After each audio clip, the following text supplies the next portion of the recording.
All right, well, welcome back to the regular church services of the year. Um, Next week, we're starting our Love Over Ego program, and that's about the story of Daniel. And one of the things that's a repeated theme in the book of Daniel is basically supernatural salvation.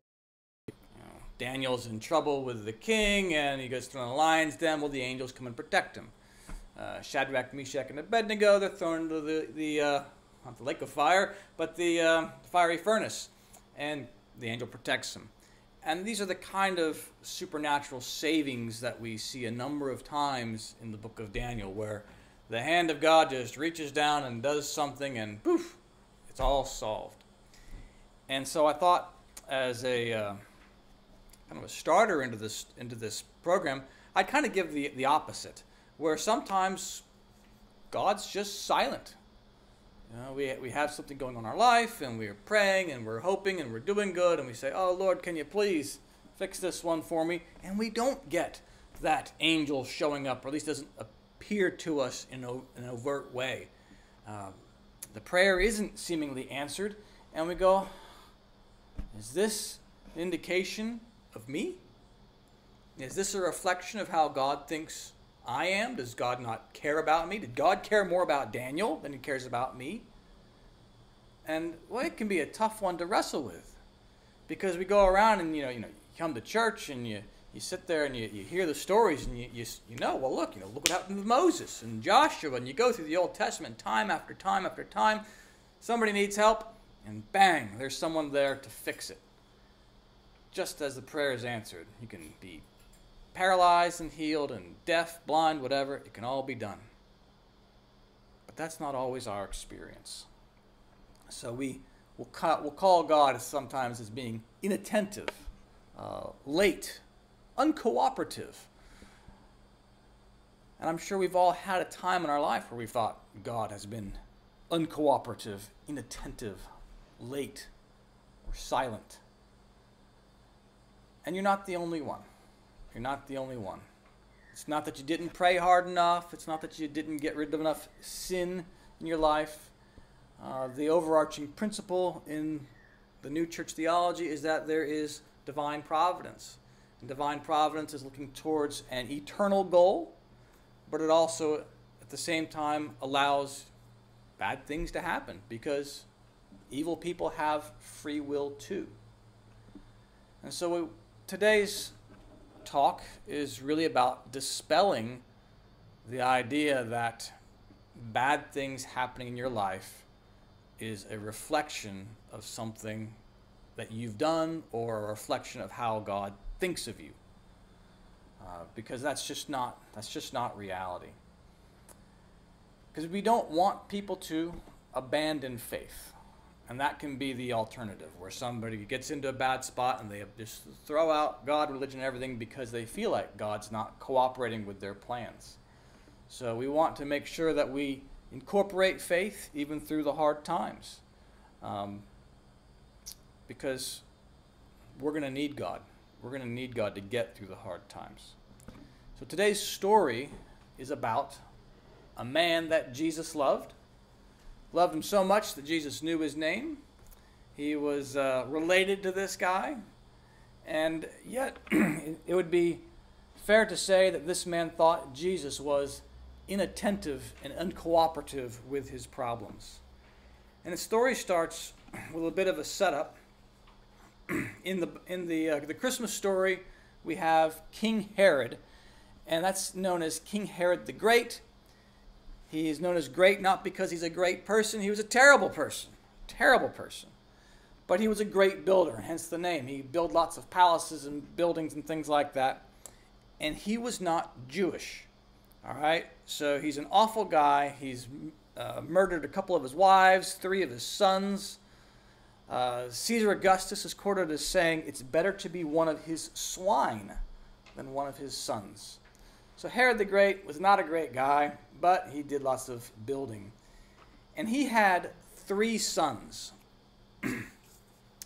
There was Herod Archelaus, and he was ruler over the northern part, Samaria and Judea. Is that right?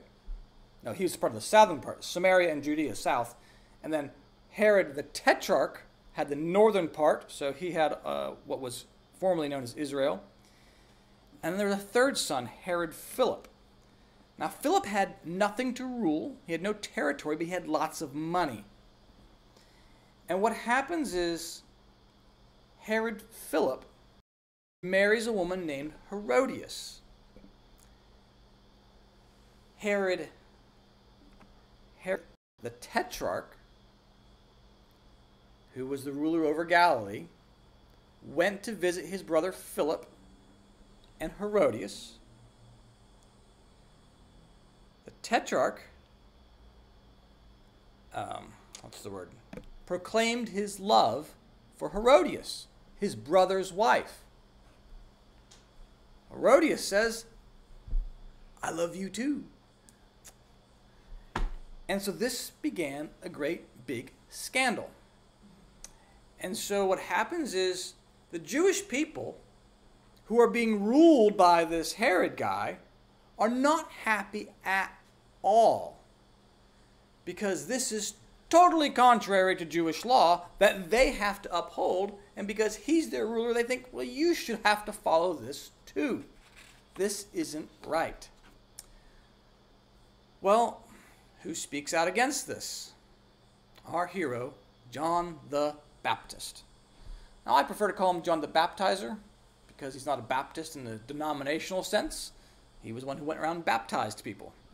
But text calls him the John the Baptist, so we'll go with that today.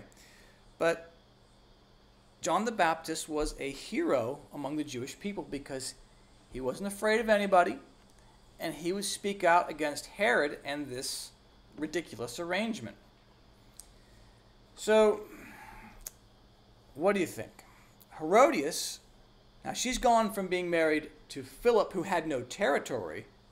Now that she's married to Herod the Tetrarch, the older brother, she's now a queen because he was ruler of the land. So she's increased in her stature in society, and she does not take kindly John the Baptist calling out this scandalous marriage. And in fact, Herodias wants John the Baptist dead. Now Herod, he's not stupid. He knows that the Jewish people love John the Baptist. And what Herod wants is to stay in power. So he's got to juggle, because if he kills John the Baptist the way his wife wants, the people will revolt against him and maybe have an insurrection. And Herod's not in power. But as every man knows, making your wife unhappy isn't really a good course of action. So he wants to keep his wife happy, but he's not sure how. And what ends up happening, and we don't know how it happens, but the speculation is a compromise is reached and John the Baptist is imprisoned. We don't know under what charges it was laid, but we just know that John ends up in prison. This was probably the dynamic that was in play. And that's where he ends. So maybe Herodias is happy because John's being severely punished. Now, if you switch scenes and leave all that behind, you have out in the countryside, Jesus is out there preaching. He's healing. He's doing all the miracles he does. And at the end of one of his sermons, this is what he says. And this is in your order of service from Matthew chapter 10. He says, anyone who loves their father or mother more than me is not worthy of me. Anyone who loves their son or daughter more than me is not worthy of me. Whoever does not take up their cross and follow me is not worthy of me. Whoever finds their life will lose it, and whoever loses their life for my sake will find it. And he says this while John the Baptist is in prison. I mean, think about it. John the Baptist was sent, and his purpose in life was to announce Jesus. He'd gone out there, and he'd done that. He'd done his job. He said his followers needed to follow him, and they did. John knew that he wasn't even worthy to the shoes of Jesus. He'd lived a hard life. He had no wealth, no possessions. Nothing came easy for John. And all that good work lands him where? In prison. In prison. He's in prison while he's doing the right thing. So outsiders, friends, and connections with John would come to the prison and give John information about what Jesus is doing. But you got to imagine, as you're sitting there in your prison walls, which is probably not as big as this room, all you can see is your prison walls. And John's faith starts to have a crisis. He starts to wonder, was this the guy? Was he the one? Was I announcing the right person? Can imagine that happening, right? You know, that's what we do. We see our life, and all we have to see is the walls of our life. We go, oh, this isn't going very well. That's all you can see. So John's solution to this is, I'm going to send a message. I'm going to get some of my friends to go to Jesus with a message. And the message basically is, are you the one? Are you the one? So here it is from Matthew chapter 11. After Jesus had finished instructing his 12 disciples, he went on from there to teach and preach in the towns of Galilee. When John, who was in prison, heard about the deeds of the Messiah, he sent his disciples to ask him, are you the one who is to come? Or should we expect someone else? Jesus replied, go back and report to John what you hear and see. The blind receive sight, the lame walk, those who have leprosy are cleansed, the deaf hear, the dead are raised, the good news is proclaimed to the poor. Blessed is anyone who does not stumble on account of me. As John's disciples were leaving, Jesus began to speak to the crowd about John. Truly I tell you, among those born of women, which by the way is everybody, there's not risen anyone greater than John the Baptist. Yet whoever is least in the kingdom of heaven is greater than he. For the days of John the Baptist until now, the kingdom of heaven has been subjected to violence, and violent people have been raiding it. That last little bit's interesting on its own, because he's giving us insight to the greater struggle to play. It's not just a struggle within this world, it's a struggle within heaven. Violent people are raiding it, and it's been subject to it. And yet the kingdom of heaven, he says in another gospel, the kingdom of heaven is advancing. It's like, all right, we are making progress. Hang in there. And that's the message for John. Because he says, blessed is anybody who does not stumble on account of me, which indicates people are going to stumble on account of him. We have to hang in there. Can you imagine those messengers? They'd gone to hear what Jesus, to see Jesus and say, well, are you the one? Jesus says, there's nobody better than John. Okay, great. Let's break him out. It's not what he says. So you're just going to leave him there? Yeah. So your personal circumstance is not a reflection of how God feels about you. Like John the Baptist, when we're in a tough spot, we start to think, oh, well, does God not like me? What have I done? I've done right. And Jesus says, yeah, John the Baptist, he did do right. And it's hard for us to be in that spot, to be in our prison walls and see outside of them and understand that there's something bigger going on. And we're part of that. And that the Lord says, yeah, I'm sorry that you're uncomfortable right now. I'm sorry that you're feeling like I'm being uncooperative, inattentive, or even late. But there's something bigger at play here. And eternity is a really long time. You might suffer for a bit now, but eternity is a lot longer, and that's what we're setting you up for. And we know how the story ends. It's a fairly famous ending that John the Baptist ends dead. He gets beheaded. Herodias gets her wish of his death when Herodias' daughter basically appears at a public function and dances for Herod. Herod is in a jovial mood, and he says to her, "Wow, this was fantastic. I'll give you anything you want, up to half the kingdom."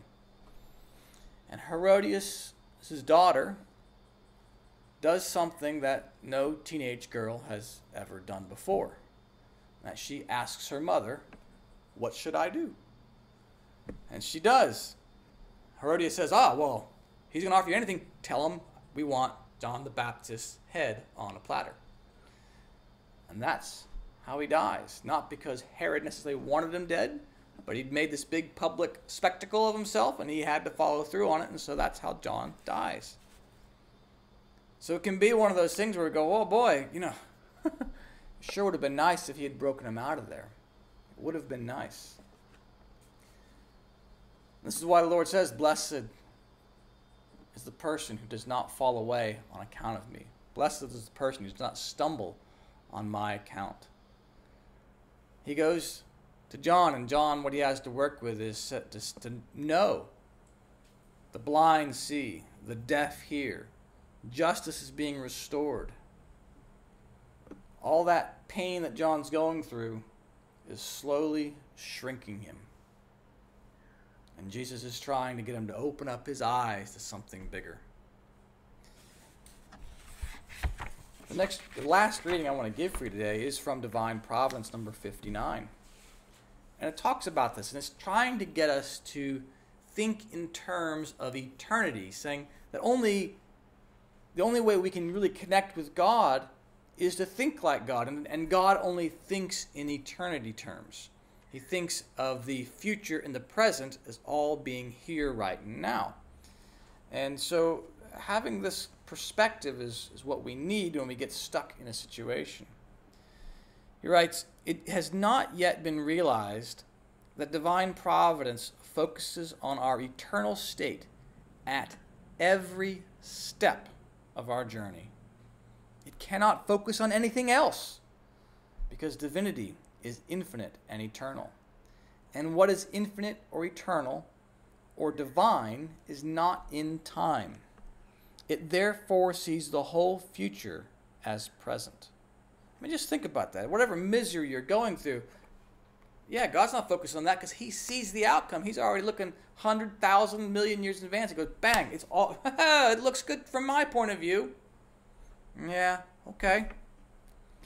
Since that is the nature of divinity, it follows that there is something eternal in everything it does, overall and in detail. People who think in terms of time and space find this hard to grasp. Raise your hand if you're someone who thinks in time and space. Yes, that's everybody. Though not only because they love temporal matters, but because they think in terms of what is present to people in the world and not what is present to people in heaven. The latter is as remote from them as the ends of the earth. And I find that, just this idea, it says, we think in terms of present. And it's true, there's so much spiritual advice out there, in the generic New Agey world. It says, the power of now. Isn't that Eckhart Tolle's book, Power of Now? You think about right now.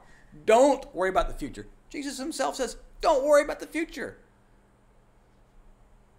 And there's truth in that. You don't worry about the future, but at the same time, you have to be aware that something greater is unfolding. Because, however, people who are engaged with divinity base their thinking on the Lord and are thinking in eternal terms even while they think about what is present to them. So they say to themselves, what is anything that is not eternal? Aren't temporal things nothing at all by comparison? And don't they become nothing when they end? What is eternal is different. It is simply because there is no limit to its being. Thinking like this is thinking in terms of eternity, even while we are thinking about what is present. And when we both think and live this way, then emanating divinity with us, or divine providence, focuses on the state of our eternal life in heaven at every step of our journey and is leading us to it. That, folks, is the key of remaining in the present and yet having an idea that every step is measured, every step is going to an eternal end. And so that even when it appears that God is silent, inattentive, and uncooperative, we know as one of our big picture theological points that that's just not the case. That God is always with us, he always loves us, and he is always working on our behalf to secure that long-term eternal reward. Amen.